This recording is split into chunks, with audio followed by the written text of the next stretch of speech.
Le leader du Front Polisario a ouvertement reconnu le soutien militaire et politique accordé par l'Algérie au front séparatiste au cours des dernières décennies.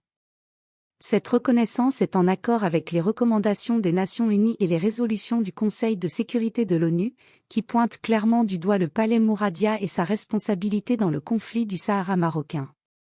Lors d'une conférence de presse à l'issue de la réunion interne du front séparatiste, il a souligné que l'évolution du conflit présente désormais de nombreux défis pour le Polisario compte tenu du soutien logistique, financier et politique qu'il reçoit de la part des dirigeants algériens.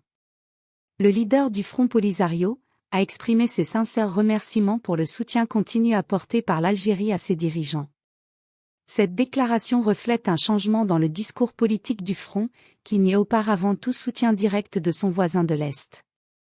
Ainsi, cela confirme de manière concrète que l'Algérie est la principale partie impliquée dans le conflit du Sahara marocain. Le rapport annuel du secrétaire général des Nations Unies sur le conflit du Sahara appelle les pays de la région à s'engager de bonne foi dans des négociations politiques afin de mettre fin au conflit.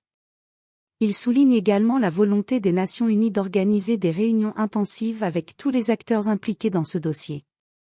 Le rapport souligne qu'il persiste un manque de confiance dans la région malgré les efforts internationaux déployés.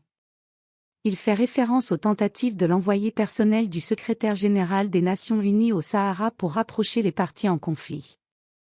L'Algérie ne se limite plus à une escalade contre le Maroc, mais s'engage également dans une escalade contre les puissances internationales qui soutiennent l'initiative d'autonomie dans les régions du sud du royaume. Une preuve en est la position adoptée par l'Algérie concernant le soutien de l'Espagne à la marocanité du Sahara.